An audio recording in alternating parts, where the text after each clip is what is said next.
Hello student, welcome to SSC classes. SSC ক্লাসেসে তোমাদের সকলকে স্বাগতম। আজকের ক্লাসে আমি তোমাদের করাতে চলেছি এসএসসি জিডি 26শে ফেব্রুয়ারি 2024 এক্সামের ফার্স্ট শিফটের ম্যাথস পেপার। তো চলো দেরি না করে ক্লাসটি শুরু করা যাক।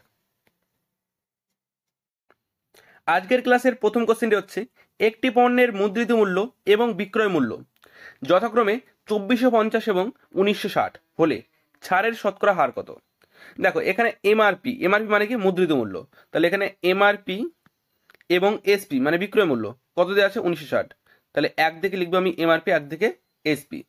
এখানে এমআরপি কত দেওয়া আছে? 2450 এবং এসপি মানে কি? বিক্রয় মূল্য কত আছে? 1960। দেখো এবার আমি কি করব? কাটাকাটি। যতটা কাটাকাটি করা যায় ততটা আমি কেটে ছোট করে নেব। দেখো 0 0 কমন আছে, কেটে যাবে। 7 দিয়ে কাটছি, 3 7 কে 21, 5 7 কে 35। 7 দিয়ে কাটছি, 7 দোকানে 14, হাত থেকে 5, 7 8 56। দেখো আবারও 7 দিয়ে যাচ্ছে, 5 7 কে 35, 4 7 কে 28। তাহলে এমআরপি কত পেলাম? 5 টাকা এবং এসপি মানে বিক্রয় মূল্য 4 টাকা। তাহলে কত টাকা ছাড় দেওয়া হয়েছে? 1 টাকা।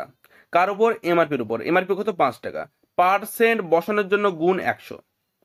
এবার 5 দিয়ে কাটলে কত হচ্ছে? 5 20 100। 20% আমাদের সঠিক অ্যান্সার, অপশন নাম্বার 1। পরের কোশ্চেনটি হচ্ছে 15% এবং 10% এর দুটি ক্রমিক ছাড়ের সমতুল্য একটি একক ছাড় কত? দেখো এখানে কি বলা হয়েছে যে 15% এবং 10% দুটি ছাড় দেওয়া হবে। তাহলে সেই দুটি ছাড় একত্রে কত ছাড় হবে? তাহলে দেখো এটা আমরা দুটি নিয়মে করতে পারি। তাহলে প্রথম নিয়মটা হচ্ছে, প্রথমে আমি ধরলাম যে জিনিসটার দাম ছিল 100, 15% ছাড় দেওয়া হয়েছে, কত হয়েছে? 85 বাই 100। আবারও 10% ছাড় দেওয়া হয়েছে, তাহলে 100 থেকে 10 মাইনাস করলে কত? 90, 90 বাই 100। এটা হচ্ছে প্রথম মেথড। দ্বিতীয় মেথডটা কি? দ্বিতীয় মেথডটি হচ্ছে A plus B minus A B by 100। তাহলে এ কোনটা হচ্ছে? এ হচ্ছে 15, বি কোনটা হচ্ছে? 10। তাহলে এ প্লাস বি, এখানে যেহেতু ছাড় বলা হয়েছে সেই জন্য কি হবে? এখানে মাইনাস। যদি বলতো লাভ তাহলে এখানে প্লাস হতো। ঠিক আছে, দেখো তাহলে এ বি কত? এ বি হচ্ছে 15 আর 10। তাহলে 15 প্লাস 10 মাইনাস কত? এ ইন্টু বি, এ গুণ বি মানে 15 গুণ 10 কত? 150 বাই কত আছে? 100। একটা শূন্য কেটে যাবে, নিচে একটা শূন্য আছে বলে এক ঘর পর দশমিক। বোঝা গেল? এক ঘর পর দশমিক। তাহলে দেখো এখানে কত হচ্ছে? 15 আর 20। তাহলে এখানে কত হচ্ছে? 15 আর 10 কত হচ্ছে? 25। 25 থেকে যদি আমি 1.5 মাইনাস করে দিই তাহলে কত হচ্ছে? 23.5। বোঝা গেল? তাহলে সঠিক অ্যান্সার কোনটা হচ্ছে? Option number 4। আর প্রথম মেথডটা করে আমরা দেখিনি। দেখো 100, নিচে 100 আছে, উপরে 100 আছে, কেটে যাবে, 0 0 কেটে যাবে। 5 9 কত? 5 9 45 এর 5, হাত থেকে 4, 8 9 72, 72 4 কত? 76। নিচে একটা শূন্য আছে বলে এক ঘর পর দশমিক। তাহলে কোন একটি জিনিস ছিল 100 টাকা জিনিস কত টাকা বিক্রি করা হয়েছে? 76.5 টাকা। তাহলে কত ক্ষতি মানে কত ছাড় দেওয়া হয়েছে? 23.5। বোঝা গেল? তাহলে সঠিক অ্যান্সার কোনটা হচ্ছে? অপশন নাম্বার 4 আমাদের সঠিক অ্যান্সার। এই দুটো নিয়ম আমি তোমাদের করে দেখে দিলাম, যেটা তোমাদের সহজ মনে হয় তোমরা সেইভাবে করবে। বোঝা গেল? পরের কোশ্চেনটা হচ্ছে, সি একা একটি কাজ 50 দিনে সম্পন্ন করতে পারে এবং সি এর নেওয়ার সময়ের অর্ধেক সময় ডি একই কাজ সম্পন্ন করতে পারে। দুজনে মিলে মোট কাজের 3/10 কত দিনে সম্পন্ন করবে? দেখো সি এখানে কদিনে করছে? সি করছে 50 দিনে এবং ডি সি এর অর্ধেক দিনে। এখানে কি বলেছে? সি যত সময় নেই তার অর্ধেক সময় ডি কাজটা সম্পন্ন করে ফেলে। তাহলে সি যদি 50 দিন লাগে তাহলে ডি এর কত লাগবে? ডি এর লাগবে অর্ধেক মানে 25 দিন। লসাগু নেবো। এবার কি নেবে? লসাগু। 50 এবং 25 লসাগু কত হবে? 50। তাহলে দেখো 50কে 50 দিয়ে কতবার যাবে? একবার, এবং 25 দিয়ে 2 বার। তাহলে এদের কার্যক্ষমতার অনুপাত কত পেলাম? 1:2 মানে সি এর 1 এবং ডি এর 2।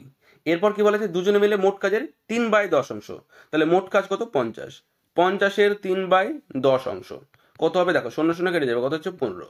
তাহলে 15 কাজ তারা করবে কত ক্ষমতায়? 1 এবং 2 ক্ষমতায়। তাহলে টোটাল কত? যেহেতু দুজনে একসাথে করবে তাহলে টোটাল হচ্ছে 3। তাহলে 3 দিয়ে ভাগ করলে কত হবে? 3 5 15। তাহলে সঠিক অ্যান্সার কোনটা হচ্ছে? অপশন নাম্বার 4 আমাদের সঠিক অ্যান্সার, 5 দিন। পরের কোশ্চেনটি হচ্ছে, দুটি সংখ্যার অনুপাত হলো 3:5। যদি তাদের গুণফল 3375 টাকা হয় তাহলে সংখ্যা দুটির সমষ্টি কত? এখানে কি বলা আছে? যে দুটি সংখ্যার অনুপাত কত? 3:5 এবং তাদের গুণফল। দেখো যদি এখানে যোগফল চাইতো তাহলে এক্স ধরার দরকার ছিল না, দরকার থাকতো না, কিন্তু যেহেতু এখানে গুণফল দেওয়া আছে সেই জন্য তোমাকে এক্স ধরতে হবে, এক্স ছাড়া এই অঙ্কটি করা সম্ভব নয়। তাহলে দেখো এখানে আমি কফিসিয়েন্ট মানে এদেরকে পূর্ণ সংখ্যা ভাবার জন্য মানে ধরে নেওয়ার জন্য আমি কফিসিয়েন্ট এক্স ধরলাম। কি ধরলাম? Coefficient x. তাহলে এদের গুণফল, অনুপাতের গুণফল, অনুপাত কত? 3x আর 5x। তাহলে 3x গুণ কত? 5x সমান সমান কত? 3375। দেখো এবার করবো আমি কাটাকাটি, 5 দিয়ে কাটছি, 5 একে 5, 5 6 30, হাত থেকে 3, 5 7 কে 35, 37 থেকে 35 হাত থেকে 2, 5 5 25। এবার 3 দিয়ে কাটবো, 3 দুগুণে 6, হাত 3 দুগুণে 6, হাত থেকে 3 5 15। তাহলে x গুণ x, দেখো এখানে কি আছে? x আছে, এখানে x আছে, তাহলে x গুণ x কত হবে? x স্কোয়ার সমান সমান কত পাচ্ছি আমি? 225। তাহলে x স্কোয়ার যদি 225 হয় তাহলে x ইকুয়াল টু কি হবে? দেখো আন্ডার 225, তাহলে 225 কার স্কোয়ার? অবশ্যই 15 স্কোয়ার, এটা আমরা সবাই জানি। তাহলে x সমান সমান কত হচ্ছে? 15। এবার আমরা সংখ্যা কি ধরেছিলাম? সংখ্যা ধরেছিলাম 3x আর 5x। সংখ্যা দুটির সমষ্টি চেয়েছে। তাহলে দেখো, তাহলে সংখ্যা অনুপাতের যোগফল কত হবে? অনুপাতের যোগ মানে 3x আর 5x কত? 8x। তাহলে x এর মান কত পেলাম? 15। তাহলে 8 আর x এর মাঝখানে কিছু না মানে কি আছে? গুণ আছে। তাহলে 8 x এর জায়গায় যদি আমি 15 বসিয়ে দিই, x এর জায়গায় যদি আমি 15 বসিয়ে দিই, তাহলে 8 15 কত? 120। বা তোমরা এভাবে করতে পারতে, দেখো 3 আর x এর মাঝখানে কিছু না মানে কি আছে? গুণ আছে, এবং 5 আর x এর মাঝখানে কিছু না মানে কি আছে? গুণ আছে। তাহলে 3 15 কত?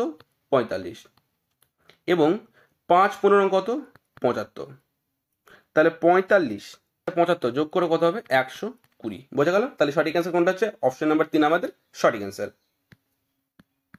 পরের কোশ্চেনটি হচ্ছে 25টি সংখ্যার গড় 150, আরও একটি সংখ্যা যোগ করা হলে নতুন গড় 160 হয়, সেই নতুন সংখ্যাটি কত? দেখো 25টি সংখ্যার গড় যদি 150 হয় তাহলে যোগফল কত হবে? 25 গুণ 150। বোঝা গেল? তাহলে দেখো 25 গুণ 15 কত হচ্ছে? 375। একটা শূন্য আছে, বসে যাবে। এরপর কি বলা হয়েছে? যে একটি সংখ্যা যোগ করা হয়। তাহলে আগে কটি সংখ্যা ছিল? 25টি। তাহলে এখন কটি সংখ্যা থাকবে? 26টি অবশ্যই। এরপর কি হয়? নতুন গড় 160 হয়। তাহলে যোগফল কত হবে? এর সাথে যদি 60 গুণ করি, 160 গুণ করি, তাহলে যোগফল পেয়ে যাবো। তাহলে দেখো 26কে আমি 16 দিয়ে গুণ করব। তাহলে দেখো একটা শূন্য আছে, একটা শূন্য আগে বসিয়ে দেবো। এবার গুণ করবো 16 সাথে 26-এর। তাহলে 6 ষোলং কত? 96, 96 6 হাত থাকে 9, 9টা এখানে বসে যাবে। 16 দুগুণে 32, 32 আর 9 কত হচ্ছে? 41। তাহলে দেখো 25টি সংখ্যার গড়ের যোগফল কত পেলাম? 3750, এবং 26টি সংখ্যার গড়ের যোগফল 4160। তাহলে আমি যদি 26টি সংখ্যার যোগফলের সাথে 25টি সংখ্যার গড়ের যোগফল মাইনাস করে দিই, তাহলে কি পাবো? যে সংখ্যাটি যোগ করেছিলাম সেই সংখ্যাটি পেয়ে যাব। তাহলে আমি 4160-এর সাথে কি করব? 4160-এর সাথে আমি 3550 মাইনাস করে দেবো।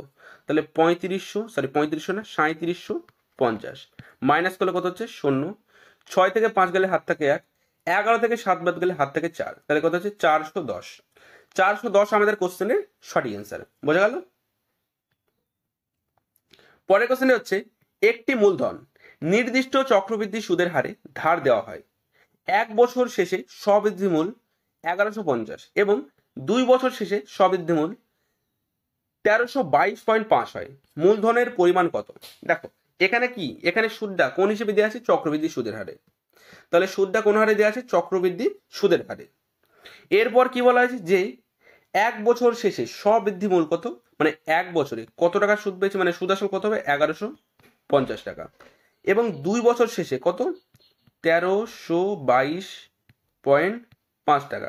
তাহলে দেখো আমরা জানি 1 বছরের চক্রবৃদ্ধি সুদ এবং সরল সুদের মধ্যে কোনো রকম পার্থক্য হয় না।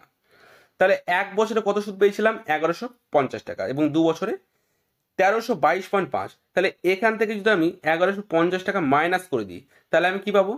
যে সুদটা পেয়েছিলাম, যে সুদটা পাবো, মানে সুদের উপরে যে সুদটা পাবো, তাহলে সেটা পেয়ে যাবো। তাহলে দেখো 5 2, 12 থেকে 5 বাদ গেলে হাত থেকে 7, এবং 13 থেকে 2 বাদ গেলে হাত থেকে 1, কত হচ্ছে? 172.5। তাহলে 172.5 টাকা সুদ পেয়েছি কার উপর? 1150 টাকার উপর। এখান থেকে আমি কি পাবো? পার্সেন্ট। তাহলে পার্সেন্ট বসানোর জন্য কি পাবো? আমি কি বসাতে হবে? গুণ 100। দেখো দশমিক তুললে 0 পাবো, 0 0 কেটে যাবে। 5 দিয়ে কাটছি, 5 দোকানে 10, 3 5 15, 5 দিয়ে কাটছি, 3 5 15, হাত থেকে 2, 4 5 20, 5 5 25। 23 দিয়ে কাটছি, 23 23, হাত থেকে কত? 23, হাত থেকে 11, 5 23 115। তাহলে আর আর আমি কত পাচ্ছি 15%। তাহলে দেখো 15% ফ্র্যাকশন কি জানি আমরা 3/20, মানে 20 টাকার উপর ক টাকা সুদ 3 টাকা। বা তোমরা এরকম বলতে পারো, দেখো এখানে কি আছে, এখানে ফ্র্যাকশন ধরার দরকার নেই, ফ্র্যাকশন না ধরে অঙ্কটা হয়ে যাবে। দেখো 1 বছরে কত টাকা সুদ পেয়েছি 1150, সরি সুদ না সুদ আসল, সুদ আসল পেয়েছি 1150 টাকা। তাহলে 1150 টাকা সুদ আসল পেয়েছি আমি, তাহলে এটা সমান কত হবে 115, যেহেতু 1 বছরের সুদ সেখানে ইনক্লুড আছে মানে যুক্ত আছে। তাহলে দেখো 1 বছরের যদি আমি কিছু একটা টাকা চক্রবৃদ্ধি সুদে খাটাই তাহলে আমি অবশ্যই 15% সুদ পাবো। দ্বিতীয় বছর যদি হয় তাহলে আমি 15% পাবো। তাহলে দেখো এখানে 2 বছর ধরে বার করানোর কোনো মানে ঝামেলা পড়ার কোনো দরকার নেই। সেই জন্য 115 সমান কত 1150। আসল কত, আসল হচ্ছে 100%, 100% সমান কত, উল্টে যাবে 100 চলে যাবে উপরে, 115 চলে আসবে নিচে, গুণ কত 1150, কতবার যাবে 10 বার, তাহলে কত হচ্ছে 1000। 1000 আমাদের কোশ্চেনের সঠিক অ্যান্সার, অপশন নাম্বার 1 আমাদের সঠিক অ্যান্সার। বোঝা গেল? পরের কোশ্চেনটা হচ্ছে 3টি ভিন্ন সংখ্যার লঘিষ্ঠ সাধারণ গুণিতক 120 হলে নিচের কোনটি তাদের গরিষ্ঠ সাধারণ গুণনীয়ক হতে পারে না? গরিষ্ঠ সাধারণ গুণনীয়ক মানে কি গসাগু মানে কি এইচসিএফ। তাহলে অবশ্যই কোন সংখ্যার যদি এলসিএম 120 হয় তাহলে এইচসিএফ এমন একটি সংখ্যা হবে যেই সংখ্যাটি দিয়ে আমি 120কে ভাঙতে পারবো। অবশ্যই ভাগ যেতে হবে, না হলে সেটা এইচসিএফ হতেই পারে না। বোঝা গেল? তাহলে দেখো এখানে 40 দিয়ে আমি 120কে ভাঙতে পারবো, 20 দিয়ে ভাঙতে পারবো, 15 দিয়ে ভাঙতে পারবো, কিন্তু 16 দিয়ে আমি কখনো ভাঙতে পারবো না। তাহলে সঠিক অ্যান্সার কোনটা হচ্ছে অপশন নাম্বার 4 আমাদের সঠিক অ্যান্সার। পরের কোশ্চেনটা হচ্ছে 28টি পর্যবেক্ষণের গড় 53 এবং 11টি পর্যবেক্ষণের গড় 54 এবং শেষ 18টি পর্যবেক্ষণের গড় 52.5 হলে 11তম পর্যবেক্ষণের মান কত? দেখো এখানে কি বলা আছে যে 28টি পর্যবেক্ষণের গড় এবং 11টি পর্যবেক্ষণ প্রথম, তাহলে প্রথম 11টি কত হবে 54 এবং শেষ 18টি কত হবে 52.5। দেখো এখানে বোঝার বিষয় আছে যে কি 11টি, প্রথম 11টি বা শেষ 18টি, তাহলে টোটাল কত হচ্ছে 29, টোটাল পর্যবেক্ষণ কত হচ্ছে 29, কিন্তু এখানে দেওয়া আছে কি, এখানে দেওয়া আছে 28টি, তাহলে একটি বেশি কেন আসছে? বেশি এই জন্য আসছে যে এই যে 11তম সংখ্যাটিকে আমরা দুবার লিখছি, দুবার গণনা করছি। তাহলে আমরা যদি এর গড়টা বার করে, এই যে টোটাল গড়টা বার করে যদি 11তম মানে 28টি সংখ্যার গড় মাইনাস করে দিই, গড়ের যোগফল, তাহলে আমরা কি পাবো? তাহলে আমরা 11তম সংখ্যাটি পেয়ে যাবো। তাহলে দেখো অঙ্কটা আমি প্রথম থেকে করছি। তাহলে প্রথম 11টি সংখ্যার গড় কত 54, তাহলে 11 যোগফল কত হবে 11 গুণ 54, তাহলে যোগফল কত হচ্ছে 4 9 5 এবং শেষ 18টি এর মানে গড় কত 52.5, তাহলে যোগফল কত হবে 52.5, 18 গুণ 52.5, তাহলে গুণ করলে কত হচ্ছে 18, 52.5 গুণ 18, 5 18 90 শূন্য হাত থেকে 9, 18 দোকানে 36 আর 5 কত 45 আর 5 হাত থেকে 4, 5 18 90 90 আর 4 হচ্ছে কত 94, তাহলে দশমিক আছে মানে দশমিক এক ঘর পর আছে বলে একটা এক ঘর পর দশমিক বসে যাবে, তাহলে কত হচ্ছে 945, যোগ করলে কত পাচ্ছি 9 13 3 হাত থেকে 1 15, কত হচ্ছে 1543, সরি 1539। এখান থেকে মাইনাস করবো কি 18টি পর্যবেক্ষণের গড়ের যোগফল। তাহলে এবার কি করবো আমি 28টি পর্যবেক্ষণের গড় কত 53, তাহলে যোগফল কত হবে? তাহলে 53কে যদি আমি 28 দিয়ে গুণ করি, 3 আসে 24, 4 হাত থেকে দিই, 5 আসে 40 আর 2 42, 3 দোকানে 6 5 দোকানে 10, তাহলে কত হচ্ছে 4 8 4 1 1484। তাহলে এখান থেকে মাইনাস করবো আমি কি 1484 যদি মাইনাস করি কত থাকবে 5, 13 থেকে 8 বাদ গেলে 5, 15 থেকে 15 বাদ গেলে 0 থাকবে, তাহলে কত হচ্ছে 55। সঠিক অ্যান্সার কোনটা? অপশন নাম্বার 4 আমাদের সঠিক অ্যান্সার। পরের কোশ্চেনটা হচ্ছে একটি শঙ্কুর উচ্চতা 24 সেমি এবং ভূমির ব্যাসার্ধ 10.5, শঙ্কুটির আয়তন কত? দেখো এখানে শঙ্কুর উচ্চতা, তাহলে শঙ্কুর উচ্চতা মানে এইচ কত আছে, এইচ আছে 24, এর ব্যাসার্ধ মানে আর কত আছে 10.5, দশমিক তুললে বা একটা শূন্য, 5 দোকানে 10 এবং 5 দোকানে 10, 5 একে 5, তাহলে কত হচ্ছে আর আসছে 21/2। তাহলে শঙ্কুর আয়তনের সূত্র কি 1/3 পাই আর স্কোয়ার এইচ, তাহলে 1/3 পায়ের মান কত 22/7, আর কত হচ্ছে আর আছে 21/2, এর স্কোয়ার মানে কি 2 বার গুণ, এইচ কত আছে 24। এবার কাটাকাটি করলে আমি আমাদের অ্যান্সার পেয়ে যাবো। তাহলে দেখো 7 দিয়ে কাটছি 3 7 কে 21, 3 কেটে যাবে, 2 দিয়ে কাটছি কতবার 11 বার, 22কে 11 বার যাবে এবং 2 দিয়ে কতবার যাবে 12 বার, তাহলে দেখো সরি 11 না 12 বার, তাহলে দেখো 21 গুণ 12 কত 12 একে 12 2 হাত থাকে 1, 12 দোকানে 24 আর 1 কত 25। তাহলে একে যদি 11 দিয়ে গুণ করি তাহলে 11 দিয়ে গুণ করার নিয়ম খুব সহজ। প্রথমে আমরা কি লিখবো 2, 2 আর 5 কত 7, 7 আর 2 কত 7, 2 আছে 2টা বসে যাবে, তাহলে কত হচ্ছে 2772। অপশন নাম্বার 1 আমাদের সঠিক অ্যান্সার। পরের কোশ্চেন হচ্ছে 750 মাইনাস 350 মাইনাস 350 ভাগ 7 প্লাস 43 গুণ 5 এর মান নির্ণয় করুন। আচ্ছা দেখো প্রথমত কি কাজ হবে, ভাগের কাজ। তাহলে 5 7 কত 35, তারপর কি হবে গুণের কাজ। তাহলে দেখো 3 5 15, 5 হাত থাকে 1, 4 5 20 আর 1 21। তাহলে দেখো এখানে আছে কত 750 মাইনাস 50 প্লাস 215। তাহলে দেখো প্লাস আর মাইনাস থাকলে যে কোনো একটা কাজ আমরা আগে করতে পারি।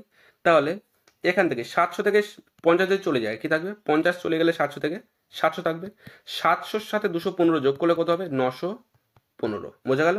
তাহলে সঠিক অ্যান্সার কোনটা হচ্ছে অপশন নাম্বার 4 আমাদের সঠিক অ্যান্সার। পরের কোশ্চেনটি হচ্ছে একটি অর্থরাশি সরল সুদের 2 বছরে 1320 টাকা এবং 3 বছরে 1380 টাকা স্ববৃদ্ধিমূল দেয়, বার্ষিক সুদের হার কত? দেখো 2 বছরে কত টাকা হচ্ছে, 2 বছরে 1320 টাকা এবং 3 বছরে কত টাকা দিচ্ছে 1380 টাকা। এটা কি স্ববৃদ্ধিমূল। তাহলে 1 বছরে কত টাকা সুদ পেয়েছি, 1 বছরে পেয়েছি আমি 100, মানে 1380 থেকে যদি 1320 মাইনাস হয়ে যায় তাহলে কত হচ্ছে 60। তাহলে 1 বছরে 60 টাকা সুদ পেয়েছি। তাহলে দেখো এখানে 2 বছরের, যেহেতু টাকাটা 2 বছর কেটেছে সেই জন্য এখানে অবশ্যই 2 বছরের মানে সুদ ইনক্লুড আছে, মানে যোগ আছে। তাহলে এখান থেকে 2 বছরে, 1 বছরে যদি আমি 60 টাকা সুদ পাই তাহলে 2 বছরে কত পাবো, ডবল পাবো, কত 120। তাহলে এখানে স্ববৃদ্ধিমূল কত 1320। তাহলে 1320 থেকে যদি আমি 120 মাইনাস করে দিই তাহলে কত পাচ্ছি আমি 1200। তাহলে 1200 আমি কি পেলাম, 1200 পেলাম পি। তাহলে 1200 টাকার উপর আমি সুদ পেয়েছি, ক টাকা 60 টাকা। 1 বছরের সুদ কত 60, তাহলে 60 টাকা সুদ পেয়েছি ক টাকার উপর 1200 টাকার উপর। পার্সেন্ট বসানোর জন্য গুণ 100, সূত্র দিয়ে করার কোনো দরকার নেই। দেখো 0 0 কেটে দিলাম, 6 দিয়ে কাটছি, 6 দোকানে 12 একটা 0, 0 0 কেটে দিলাম, 5 দোকানে কত 10। তাহলে সঠিক অ্যান্সার কোনটা হচ্ছে অপশন নাম্বার 4 আমাদের সঠিক অ্যান্সার। পরের কোশ্চেনটা হচ্ছে 7400 অর্থরাশি এ বি সি এর মধ্যে যথাক্রমে 9:12:16 ভাগ করা হলে বি এর পরিমাণে ভাগ কত, মানে বি এর পরিমাণ কত? তাহলে টোটাল টাকা কত 7400, কি অনুপাতে ভাগ করা হবে 9:12:16। তাহলে টোটাল কত, টোটাল হচ্ছে অনুপাতের যোগফল হচ্ছে 37। তাহলে 37 সমান কত 7400। কার মান চেয়েছে বি, বি এর কত 12। তাহলে 12 সমান কত, উল্টে যাবে 12/37 গুণ কত 7400। দেখো 37 দিয়ে কাটছি, কতবার যাবে দুবার, দুটো শূন্য আছে বসে যাবে। তাহলে 12 দোকানে কত 24, দুটো শূন্য আছে বসে যাবে। তাহলে সঠিক অ্যান্সার কোনটা হচ্ছে 2400। অপশন নাম্বার 4 আমাদের সঠিক অ্যান্সার। পরের কোশ্চেনটা হচ্ছে মোহন এবং রোহন 3300 টাকায় একটি কাজ বরাদ নেই। মোহন একা সেই কাজটি 10 দিনে করতে পারে এবং রোহন একা 12 দিনে একই কাজ করতে পারে। যদি তারা একসাথে কাজ করে তাহলে তাদের প্রাপ্ত অর্থের পার্থক্য কত হবে? দেখো এখানে কি আছে, মোহন এবং রোহন। দেখো মোহন একটি কাজ 10 দিনে করতে পারে এবং রোহন একটি কাজ 12 দিনে করতে পারে। তাহলে এটা কি তাদের টাইমের অনুপাত। এবার টাকা যখন ভাগ হয়, তখন কি অনুপাতে ভাগ হয়, তাদের কার্যক্ষমতার অনুপাতে। তাহলে দেখো এখানে মোহন একটি কাজ 10 দিনে করছে এবং রোহন একটি কাজ 12 দিনে করছে। তাহলে আমি যদি তোমাকে জিজ্ঞেস করি তাহলে এখানে কার্যক্ষমতা বেশি কার, অবশ্যই মোহনের, যেহেতু মোহন একটি কাজ করতে 10 দিন সময় লাগাচ্ছে এবং রোহন সেই একই কাজটি করতে 1 দিন বেশি সময় লাগছে, 2 দিন বেশি সময় লাগাচ্ছে। তাহলে দেখো আমি কি করবো, এদেরকে কাটাকাটি করবো, যেহেতু আমার অনুপাত দরকার, অন্য কিছু দরকার নেই। তাহলে দেখো 5 দোকানে 10, 6 দোকানে 12। তাহলে এদের সময়ের অনুপাত যদি 5:6 হয় তাহলে কার্যক্ষমতা মানে ওয়ার্ক ক্যাপাসিটির অনুপাত কত হবে 6:5। কেননা কার্যক্ষমতার অনুপাত আর সময়ের অনুপাত কি এক অপরের অপোজিট হয়। আর টাকা কোন অনুপাতে ভাগ হয়, কার্যক্ষমতার অনুপাতে। বোঝা গেল? তাহলে দেখো তাহলে এদের পার্থক্য কত, পার্থক্য হচ্ছে 1 টাকা, 1 টাকা পার্থক্য। তাহলে টোটাল কত 11 সমান কত 3300, 1 সমান কত উল্টিয়ে যাবে। তাহলে 3300কে যদি আমি 11 দিয়ে ভাগ দিই তাহলে কত হবে 3 11 33, দুটো শূন্য, তাহলে কত হচ্ছে 300। অপশন নাম্বার 2 আমাদের সঠিক অ্যান্সার। পরের কোশ্চেনটা হচ্ছে দুটি সংখ্যার গসাগু 47 এবং তাদের যোগফল 188, সংখ্যা দুটি নির্ণয় করুন। দেখো এর থেকে সহজ অঙ্ক হয় না, দেখো আমরা কি জানি, আমরা জানি যে সংখ্যার অনুপাত, ধরো দুটি সংখ্যা ছিল এ অনুপাত বি, এর সাথে আমি কি করব, 47-এর গুণ করব এবং এর সাথে 47-এর গুণ করব, তারপরে তো আমার 188 আসবে। তাহলে দেখো, তাহলে সংখ্যা দুটির যোগফল অবশ্যই 188 হবে। তাহলে দেখো অপশনে একমাত্র অপশন নম্বর একেই 47 এবং 141 যোগ করে 188 আসছে, বাকি কোনো অপশনে গুণ করে আনা সম্ভব না। দেখো এই দুটো যোগ করে কত আসছে, এই দুটো যোগ করে আসছে 188। তাহলে সঠিক অ্যান্সার কোনটা হচ্ছে, অপশন নাম্বার 1 আমাদের সঠিক অ্যান্সার। অপশন নাম্বার 2 থেকে কোনোভাবে আনা সম্ভব না, 3 থেকেও সম্ভব না, 4 থেকেও সম্ভব না। তাহলে সঠিক অ্যান্সার কোনটা হচ্ছে, অপশন নাম্বার 1 আমাদের সঠিক অ্যান্সার, 188। বোঝা গেল? পরের কোশ্চেনটা হচ্ছে, একজন ব্যক্তি একটি নির্দিষ্ট দূরত্বের অর্ধেক অংশ 45 কিমি/ঘন্টা বেগে অতিক্রম করেন। তিনি অবশিষ্ট দূরত্বের 40% 4 কিমি/ঘন্টা বেগে অতিক্রম করেন এবং বাকি দূরত্ব 24 কিমি/ঘন্টা বেগে অতিক্রম করেন। সম্পূর্ণ যাত্রায় তার গড় গতিবেগ কত? দেখো এখানে কি বলা হয়েছে যে একটি নির্দিষ্ট দূরত্বের অর্ধেক, মানে 3টি সে যাত্রা করে, সে যাত্রা করে 3টি।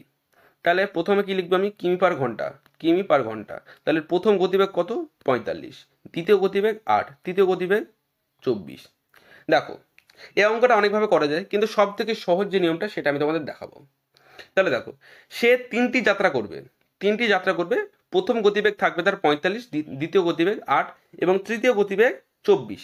এখানে অর্ধেক এবং 40% কথা পরে আসবো আমি। দেখো এমন একটি গতিবেগ নেব, যেই গতিবেগ মানে এমন একটি সংখ্যা নেবো যেই সংখ্যাটিকে 45, 8 এবং 24 দিয়ে ভাঙতে পারবো, তাহলে সেই সংখ্যাটি হবে তাদের লসাগু। তাহলে দেখো একমাত্র 360ই এমন একটি সংখ্যা যেই সংখ্যাটিকে আমি 45, 8 এবং 24 দিয়ে ভাঙতে পারবো। তাহলে প্রথমে কি বলা হয়েছে, 45 কিমি/ঘন্টা গতিবেগে একটি নির্দিষ্ট দূরত্বকে আমি কি ভাবলাম 360। তাহলে এর অর্ধেক, 360-এর অর্ধেক কত হবে, 180 কিমি। বোঝা গেল? এইদিকে কি লিখবো আমি, কিমি। এবং পরে 8 কিমি/ঘন্টা গতিবেগে অবশিষ্ট দূরত্বের 40%, তাহলে অবশিষ্ট 300 মানে 360-এর মধ্যে 180, 45 কিমি/ঘন্টা গতিবেগে অতিক্রম করা হয়ে গেছে। তাহলে অবশিষ্ট কত আছে, 180। 180 কত, 180 হচ্ছে 40%, মানে 40/100, 0 কেটে যাবে। তাহলে 4×18 কত হচ্ছে, 72 কিমি। এবং এর মধ্যে যদি 72 কিমি আমি অতিক্রম করে ফেলি, তাহলে 180 আর 72 আমি অতিক্রম করে ফেলছি, তাহলে অবশিষ্ট কত আছে, অবশিষ্ট আছে 108। 100টা আমি কোন গতিবেগ অতিক্রম করব, 24। তাহলে দেখো আমরা জানি গড় গতিবেগ সমান সমান কি, মোট দূরত্ব বাই মোট সময়। মোট দূরত্ব বাই মোট সময়। তাহলে এখানে দূরত্ব কত পেলাম, 360। দেখো আমি যদি 45 কিমি/ঘন্টা গতিবেগে 180 কিমি যায়, তাহলে কত ঘন্টা সময় লাগবে, 4 ঘন্টা। এবং 8 কিমি/ঘন্টা গতিবেগে 72 কিমি গেলে কত ঘন্টা সময় লাগবে, 8×9 = 72। এবং 24 কিমি/ঘন্টা গতিবেগে 108 কিমি গেলে কত ঘন্টা সময় লাগবে, তাহলে 108কে 24 দিয়ে ভাঙবো আমি, কতবার যাবে, 12×2 = 24, 9×12 = 108। তাহলে 9-এর অর্ধেক কত, 4.5। তাহলে টোটাল সময় কত পেলাম, আমি 4×8 17.5। তাহলে এখানে মোট দূরত্ব আমি কত পেলাম, 360, মোট সময় 17.5। তাহলে গড় গতিবেগের সূত্র কি, মোট দূরত্ব বাই মোট সময়। তাহলে মোট দূরত্ব কত, 360 ভাগ কত করবো, 17.5 দিয়ে, 10 মিনিট তুললে বা একটা শূন্য, 25 দিয়ে কাটছি, 7 25 কত, 175, 25 দিয়ে কাটছি, 14 25 কত, 100 না 350, 7 থেকে 10, 4 25 100, তাহলে 144/7। সঠিক অ্যান্সার কত হচ্ছে, 144/7। অপশন নাম্বার 2 আমাদের সঠিক অ্যান্সার। পরের কোশ্চেন হচ্ছে, A1 A2 এর থেকে 19 গুণ বেশি হয়, তাহলে A2 এর মান A1 এর থেকে কত শতাংশ কম? এখানে কি বলা আছে, A1 অনুপাত A2। এখানে কি বলা আছে, A1 A2 থেকে 19 গুণ বেশি, তাহলে A2 যদি 1 হয়, এর থেকে 19 বেশি, তাহলে এ কত হবে, 20। তাহলে এবার কি বলা আছে, A2 A1 এর থেকে কত কম, তাহলে কত কম, 19 কম। কার কাছ থেকে কম, 20 কাছ থেকে। পার্সেন্ট বসানোর জন্য গুণ 100, কাটাকাটি করলে কত হবে, 5 20 100, 5 19 কত, 95%। তাহলে সঠিক অ্যান্সার কোনটা হচ্ছে, 95%। অপশন নাম্বার 3 আমাদের সঠিক অ্যান্সার। পরের কোশ্চেনটা হচ্ছে, একটি পণ্যের ক্রয় মূল্য তার বিক্রয় মূল্যের 5/8। তাহলে নিচে কি, নিচেরটা ক্রয় মূল্য, নিচেরটা কি আছে, ক্রয় মূল্য, উপরটা কি বিক্রয় মূল্য। বা তোমরা এভাবে করতে পারো, একটি পণ্যের ক্রয় মূল্য মানে কি সিপি সমান সমান বিক্রয় মূল্য মানে কি এসপি এর 5/8। তাহলে কোনাকুনি গুণ হবে, তাহলে কত হচ্ছে, 8 সিপি সমান সমান 5 এসপি। তাহলে সিপি অনুপাত এসপি কত হবে, উল্টিয়ে যাবে, তাহলে সমান থাকলে অনুপাত উল্টে তাহলে কত হবে 5:8। তাহলে 5 টাকার জিনিস 8 টাকা বিক্রি করা হয়েছে, কত টাকা লাভ করা হয়েছে 3 টাকা। 3 টাকা লাভ কার উপর? ক্রয় মূল্য উপর। ক্রয় মূল্য কত? 5 টাকা। পার্সেন্ট বসানোর জন্য গুণ 100, 5 20 100, 3 20 কত? 60, 60 3 20 কত? 60%। অপশন নাম্বার 1 আমাদের সঠিক অ্যান্সার। পরের কোশ্চেনটা হচ্ছে এল এর আয় এম এর আয় থেকে 30% বেশি এবং এম এর আয় এন এর আয়ের থেকে 20% বেশি। এন এর আয় এল এর আয়ের থেকে কত শতাংশ আনুমানিক কম? দেখো এখানে কি বলা আছে, এল অনুপাত এম। এল এর আয় এম এর আয় থেকে 30% বেশি, তাহলে এম যদি 100 হয়, এখানে এর থেকে কার সাথে আছে? এখানে আয়ের চেয়ে বা আয়ের থেকে যার সাথে এর থেকে থাকবে সেই কত হবে? সে হবে 100। তাহলে এম কত? 100। তাহলে এল কত হবে? 30% বেশি, 130। কাটাকাটি করলে কত হচ্ছে? এল অনুপাত এম 13:10। এরপর এম এর আয় এন এর আয়ের চেয়ে 20% বেশি, তাহলে এন যদি এখানে 100 হয় তাহলে এ কত হবে? 120। তাহলে কাটাকাটি করলে কত হচ্ছে? 6 দুগুণে 12, 5 দুগুণে 10, তাহলে কত হচ্ছে? 6:5। তাহলে দেখো এবার কি বার করবো আমি? এম অনুপাত এন অনুপাত এল। তাহলে এখানে যদি আমরা অনুপাতে গুণ করি তাহলে আমরা অ্যান্সার পেয়ে যাব। আমি আগের ক্লাসে শিখেছি। দেখো তাহলে 6 কত হচ্ছে? 3 6 18, 8 হাত থেকে 1, 6 একে 6 আর 1 7, 6 কত? 78। এবং সরি এখানে 10 হবে, 10। তাহলে 6 10 কত হচ্ছে? 60 এবং 5 10 50। এরপর এখানে কি বলা আছে? এল এর আয়। দেখো এখানে প্রথমটা কি? এল, দ্বিতীয়টা এম এবং তৃতীয়টা এন। দেখো তাহলে শেষে কি বলা হয়েছে? যে এল এর আয় এন এর আয় এল এর থেকে কত শতাংশ কম? তাহলে কত কম? অনুপাতে কত কম? অনুপাতে হচ্ছে 28 কম। কার কাছ থেকে কম? 78 কাছ থেকে। পার্সেন্ট বসানোর জন্য গুণ 100। এবার কাটাকাটি করলে আমরা আমাদের অ্যান্সার পেয়ে যাব। দেখো 2 দিয়ে কাটছি, এটা কতবার যাবে? এটা যাবে 14 বার, 14 দুগুণে 28। এটা কতবার যাবে? 3 দুগুণে 6, 9 দুগুণে 18। তার কত হচ্ছে? 39। তার মানে উপরে কত আছে? উপরে আছে 1400, নিচে কত আছে? 39। তাহলে 39 দিয়ে 1400কে ভাঙলে কতবার যাবে? 3 বার যাবে। তাহলে কত হচ্ছে? 3 4 12, 120। যেহেতু একটা কম আছে সেই জন্য 3 কম হয়ে যাবে। তাহলে কত হচ্ছে? 117। 0 10 থেকে 7 বাদ গেলে 3, হাত থেকে 1, তাহলে 2। এবার কতবার যাবে? এবার লাগভাগ 4 দিয়ে যদি যায় তাহলে 4 5 20, 4 5 20, 4 6, লাগভাগ 6 বার যাবে, 6 বার। তাহলে সঠিক অ্যান্সার কোনটা হচ্ছে? অপশন নাম্বার 3 আমাদের সঠিক অ্যান্সার। এর উপরে ক্যালকুলেশন করার কোনো দরকার নেই। পরের কোশ্চেনটা হচ্ছে 18 24 36 এর লসাগু নির্ণয় করো। তাহলে দেখো এখানে গেছে 18 24 এবং 36। তাহলে এমন একটি সংখ্যা যেই সংখ্যাটি দিয়ে 18 24 এবং 36কে ভাঙতে হবে। তাহলে দেখো অপশনে আছে 24 64 এবং 36 এবং 72। তাহলে কোন সংখ্যাটিকে আমি ভাঙতে পারছি? একমাত্র অপশন নাম্বার 4। তাহলে সঠিক অ্যান্সার কোনটা হচ্ছে? অপশন নাম্বার 4 আমাদের সঠিক অ্যান্সার।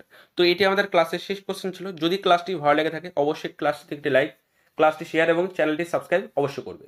দেখা হচ্ছে পরে কোনো ক্লাসে। ততক্ষণ পর্যন্ত ভালো থাকো, সুস্থ থাকো।